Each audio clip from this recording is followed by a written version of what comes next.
My name is Alan Irvin, and this is I Am Father, and we're here to talk about fatherhood.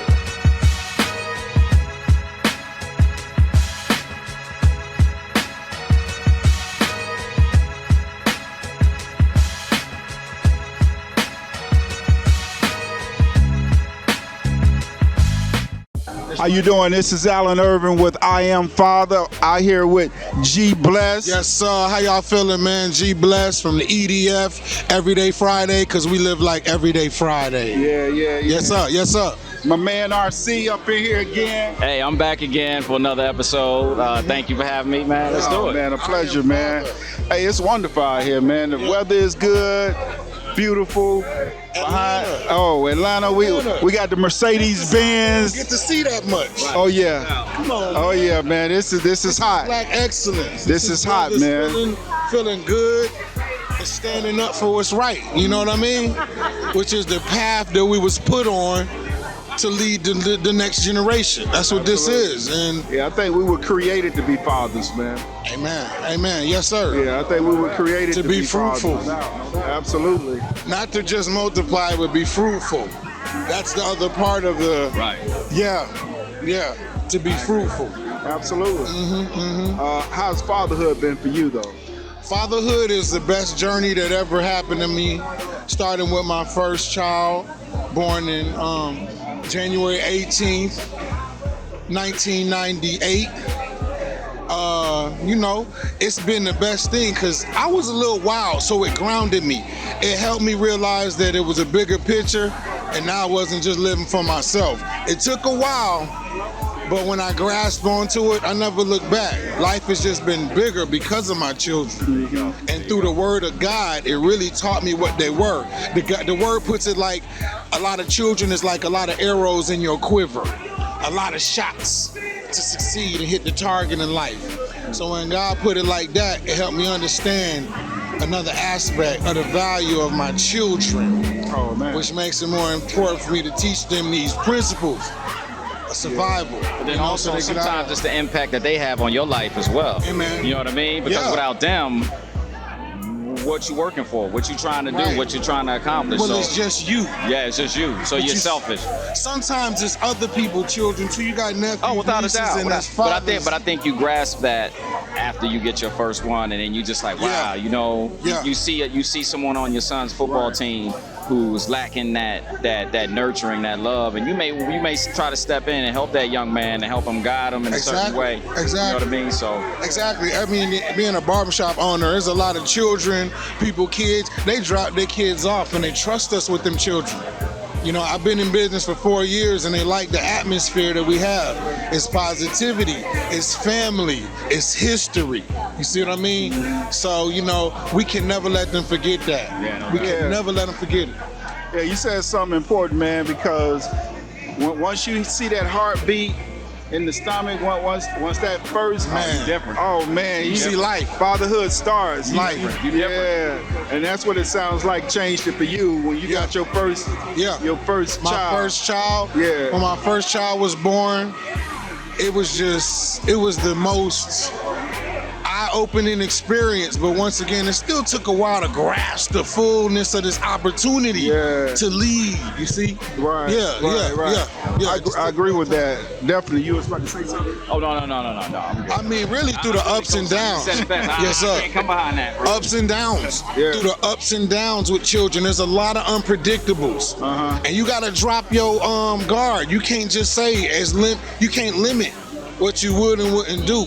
Yeah. Because children are gonna call you to be bigger than you ever been. So when you accept that challenge, that's how you grow. Yeah. So how many kids do you have? I got 6. You have 6 kids. 6 biological children, but I got I'm like a steward over a lot of different, children.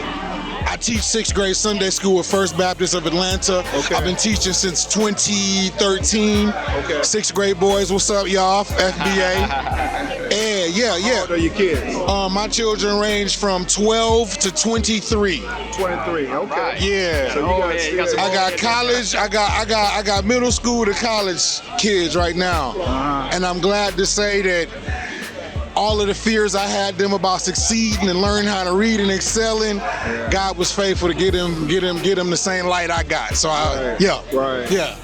So you having 6 kids, I know you have a perspective on valuing your seed. How valuable do you think your seed is? In the scope of legacy, like when I'm passed on, my children are going to have demonstrate the same grace God gave me to demonstrate, the same light, the same creativity, and hopefully the same dominion. But it's very important because then you get another generation and another. Creating that legacy. Yes, sir. Yes, sir. Yeah, and I think that's important to create that legacy. Yeah. But I will say something. This is a real candid moment I'm gonna let folks in on. I got a vasectomy after my 6th child, and for a minute I wondered if that was God's plan for me to stop my, reproductive capability. But I had my 6th child, and I knew that at that moment I had to make a righteous decision. And a lot of men might be thinking about that. First of all, it wasn't very painful, but number 2, the decision is on you. Yeah. I'm thinking, oh my goodness, it wasn't painful. No, because let me tell you. Oh, yeah, I had it too, bro. Oh, Lord. So, just a quick little vasectomy 101. They cut you in the pubic bone and they cut the reproductive cell cord. They don't touch your, let's just say, nutsack.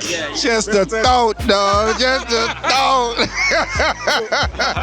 But they gonna numb you with some air and they gonna shoot that on your nuts, and you gonna be like, get you a bag of peas and you'll be straight. yeah, exactly. Bag The of peas, peas. straight. Sit down. But yeah, man, it took 2 weeks to heal up. Yeah. But we don't lose nothing.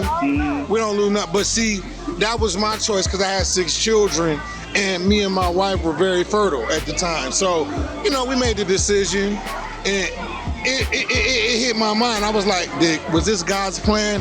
But I resolved it within myself. How did you get peace about it? By praying, by continuing to serve God's people and be thankful for what I do got, not really think about what could have been, but be so thankful for what I do got. 6 is enough for me. 6 is enough, right? So life happens. God gave us choice for a reason. Right. So yeah, that was, one thing about, once again, being a father, that I had to deal with, that decision. And now I have a different perspective on abortion and other people choosing to, contraception and things like that.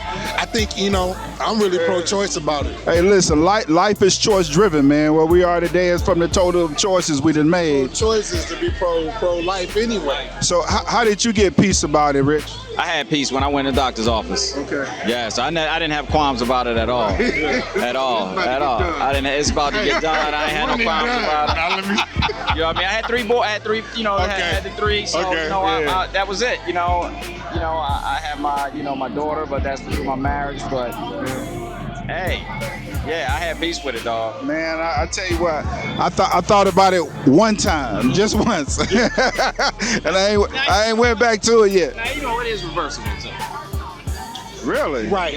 I was gonna say that. Yeah, you know what I mean? But it wasn't even necessary because everyone really knows it. They laser you, but it can be done. Yeah. So they creating a bypass or something for that seed to come through? Actually, they reconnected. Lasered edges, and boom. Gucci. Reproductive cells can now flow. Yeah, you back on the block. Wow. You back on the block. That's new for me. I mean, even tubes that were tied could I knew about those tubes. Be reconnected. But they don't have to be reconnected for that seed to get through there. Actually untie and reconnect. A map. All you gotta do is have a good map. Yeah. Absolutely. Yeah, I'm just blessed though, just to see my children go from infants to really like people of light. Productive citizens. We still got a long way to go because I expect a lot from my children. I expect a lot from them. You know what I mean? Yeah. Cause who else is going to expect that from them? Yeah. Nobody. I mean, I see that. You want your kids to do the best. You know what I mean? You want them to do their best. Yeah. There you go. So for me, That's what I mean. Right. For me is them doing their best. Yeah. Did you do your best? Good enough for me. And everybody always talks about the best. Are you happy? Yeah. And what you do. Just like I said down there, you do what you love, you never work a day in your life and you'll be happy. Like what you're doing right here, you love this. This don't feel like work, does it? It doesn't. So that's why I preach to my kids, right. You know what I mean? But there's a time of what you call labor. Grinding. You gonna grind. You gotta crawl for your walk. It's the grind. And we teach them that. We teach them that. Yeah. Learn how to serve, man. Yeah, no doubt. Learn how to serve. I promise you it's gonna come. No doubt. Yeah, that's definitely key, man. Absolutely. Yeah. Don't be afraid to go the extra mile sometime. And really, as a man, I definitely think the number one thing to teach our children is to love God. To love and to know God. That's the number one thing. Because now he's going to show us how to appropriate all this other wisdom, emotions, feelings, and things like that.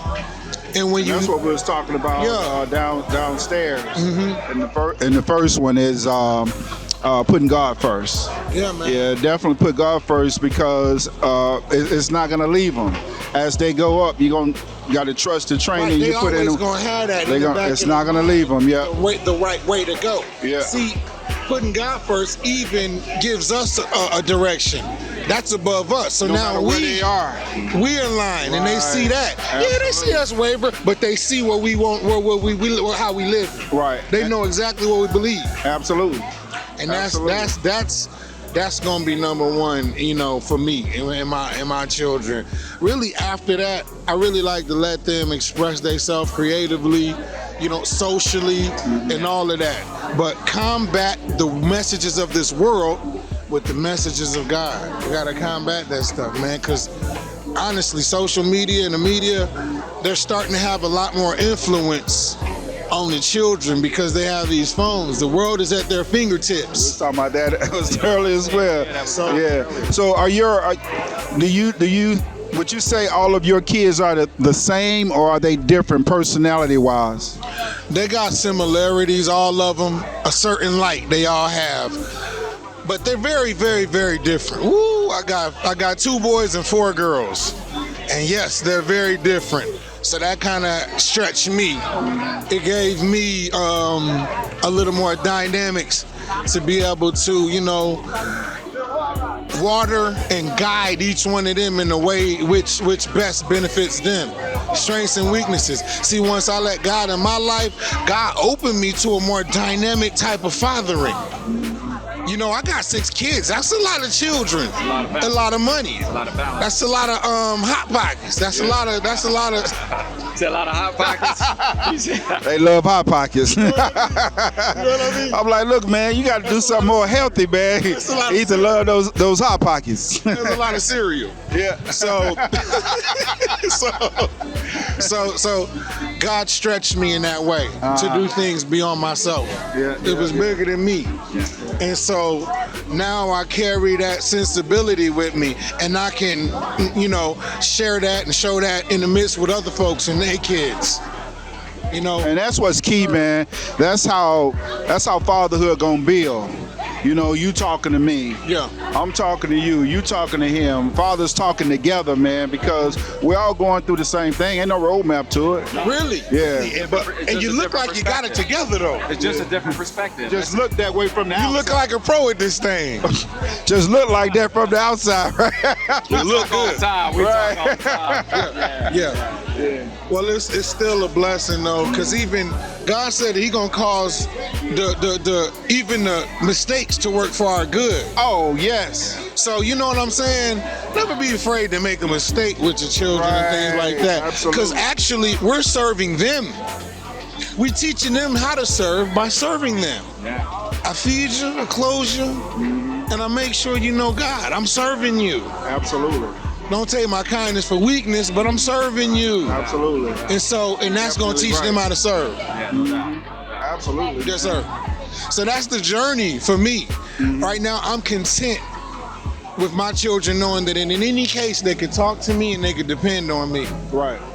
Because, I mean, a lot of people don't know this about me, but I got divorced in 2015 from my wife of 11 years. But God caused it to work for my good. He said he would, and he was faithful to do that. I became a better father after the fact, you know? But, you know, at the same time, he taught me how to have more forgiveness, too. It's about being present, what he talked about earlier. Yeah, absolutely. And even though your situation is different, you're present. Now you're making more of an effort. Yeah. In the house, you take it for granted. Now you're present. Yes, sir. Yeah, when you're in the house, you take that for granted. Yes, sir. When you're It works. outside, if you any type of guy, any type of man, any type of father, you're gonna be present regardless. So he caused it all to work for our good. He promised to do that, and he did that. He did that. So that's why no matter what, I don't lose faith. You know, first time I got my daughters a car, I'm concerned, will they ever have an accident? You know, they finna get on this freeway. Yeah. Woo! Then they had a fender bender, ain't tell me. More concerned about the girls and the boys? Insurance went up. Were you more concerned about the girls and the boys? Yeah, cause they footloose and fancy free, man. Yeah. And they mama teaching one thing. See, a father's job is to keep them away from men. A mother's job is to guide them towards one. So it's like Try to guide them to the right man, right? paradox in life. No doubt. Right? But there's always a bigger picture. So learn how to sensibly guide. Right. Cause we can't control them. Right, you Or can't gotta control 'em. remove you to let them grow. Right. They'll remove you. But you gotta learn to let them live, you know? And so They make mistakes, you be there to help them pick back up. yeah, you can't always prevent the mistake, but you be there to help. So after your first 11 years of marriage, how long did it take you to like rediscover yourself and get back out there and feel comfortable enough where you can like try this thing again? Wow, that's a good question.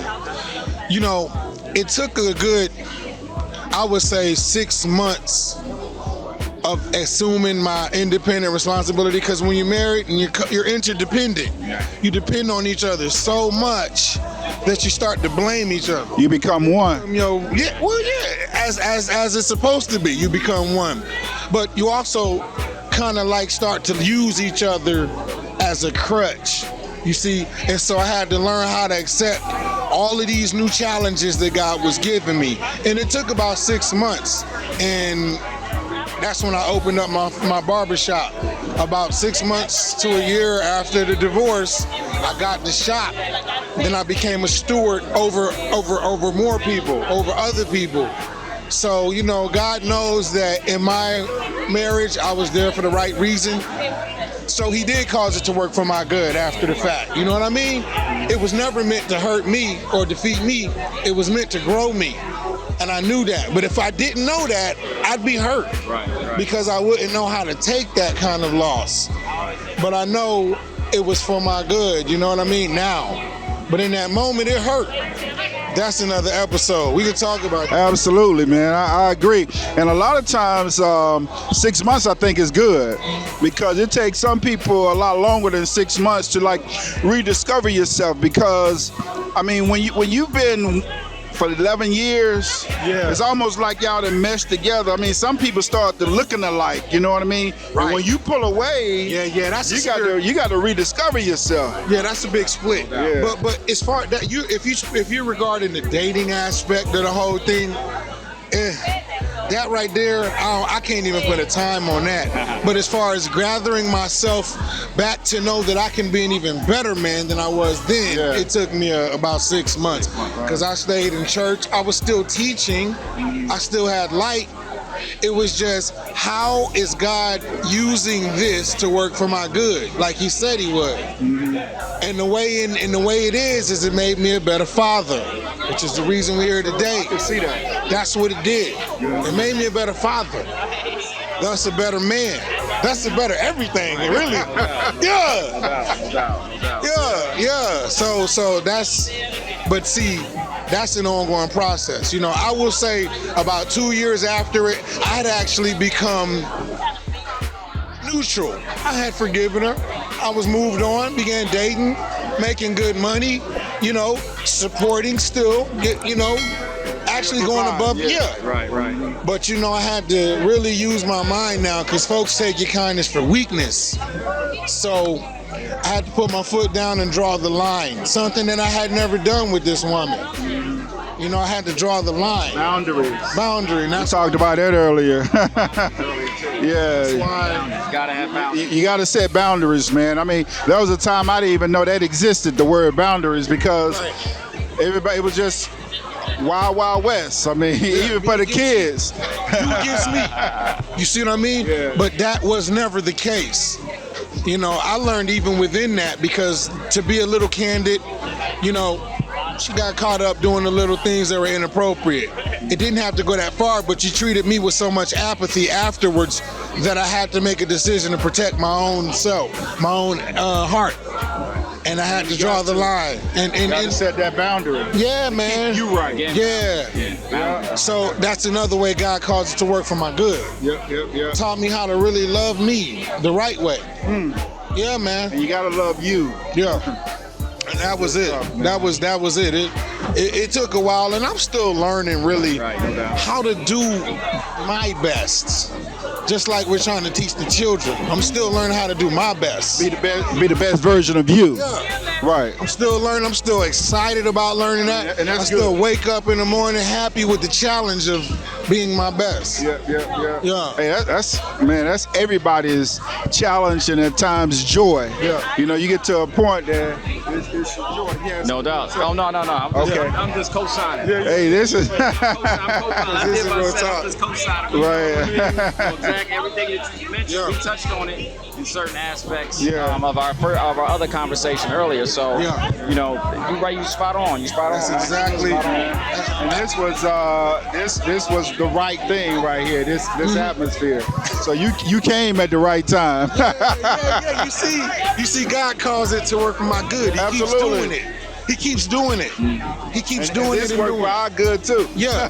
Yeah, no doubt. So it's perfect, man. He A keeps nice doing it, scenery. man. And I appreciate you coming out, man. I'm gonna need one of these T-shirts. You got one. All right. You, all right. It's black, red, or white. Which one you want? I'm gonna need the black, red, and the white. I'm gonna need three. All of them gonna need I'm gonna need three. What size you wear? XL. XL? Yeah. Okay. Yeah. Pito, I'm gonna need my I Am Father. I'm gonna. Thank you for tuning in to I Am Father.